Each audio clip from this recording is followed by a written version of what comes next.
মুজিববাদের কবর রচনা করবে এরা। এটার অর্থ বোঝেন?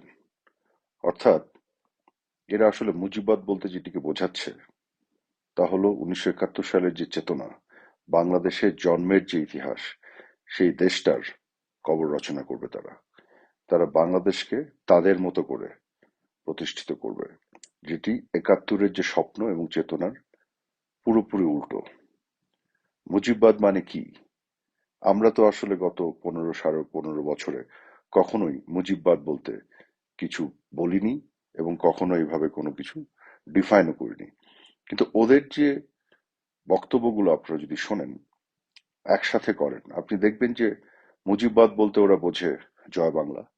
মুজিববাদ বলতে ওরা বোঝে গণতন্ত্র, সমাজতন্ত্র, ধর্মনিরপেক্ষতা, অসাম্প্রদায়িক রাজনীতি এবং বাঙালি জাতীয়তাবাদ। অর্থাৎ যে চেতনা এবং স্বপ্নের উপরে দাঁড়িয়ে মুক্তিযুদ্ধ হয়েছে, মুক্তিযোদ্ধারা যে স্বপ্নকে বুকে আলিঙ্গন করে জীবন দিয়ে যুদ্ধ করে শহীদ হয়েছে এবং বাংলাদেশ স্বাধীন করেছে, সেই স্বাধীনতার বিপক্ষেই তারা অবস্থান নিয়েছে।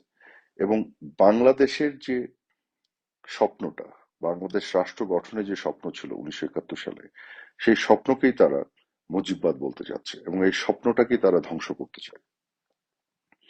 এখন প্রশ্ন হলো, তাহলে মুজিববাদ বলতে আমরা কি বুঝি? ওরা কি বুঝে?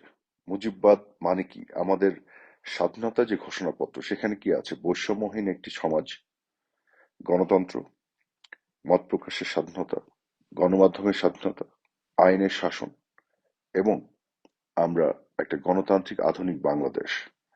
হ্যাঁ, এ বিষয়ে তর্ক থাকতে পারে, আছে, যে আমরা কি বাংলাদেশ স্বাধীন হওয়ার পরে এখন পর্যন্ত মুক্তিযুদ্ধের স্বপ্ন বাস্তবায়নে পুরোটা অর্জন করতে পেরেছি? না, হয়তো পারিনি, অনেক ক্ষেত্রে পারিনি।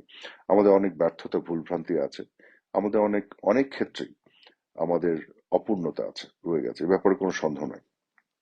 তবে একটি দেশ কিন্তু চলার পথে এই ধরনের ব্যর্থতা, ভুলভ্রান্তির মধ্য দিয়ে ধীরে ধীরে এগোতে থাকে এবং নিজেকে শুধরে নিতে থাকে। তো আমরা তো সেই গণতান্ত্রিক প্রক্রিয়ার মধ্য দিয়েই আমরা আমাদের চলতে হবে। এখন 72-এর যে সংবিধান, যেটি মুক্তিযুদ্ধের যে চেতনা এবং স্বপ্ন সেটাকে ধারণ করে, সেই সংবিধানটাকেই তারা বলছে মুজিববাদ, সেই স্বপ্নটাকেই তারা বলছে মুজিববাদ। এবং অর্থাৎ বাংলাদেশের জন্মের যে স্বপ্নকে তারা ধ্বংস করতে চায়, যে স্বপ্নের নাম তারা দিয়েছে মুজিববাদ। তো 71-এর স্বাধীনতা, বঙ্গবন্ধুর নেতৃত্ব, জয় বাংলা এবং অসাম্প্রদায়িক চেতনা, এই সবকিছুকেই তারা ধ্বংস করতে চায়। তারা নতুন বাংলাদেশের নামে একটি নতুন পাকিস্তান ধরনের একটি রাষ্ট্র কায়েম করতে চায়, যেটি কখনোই আমাদের মুক্তিযুদ্ধের চেতনার অংশ ছিল না। এদেশের জন্মের সাথে এই স্বপ্নের কোনো সম্পর্ক ছিল না।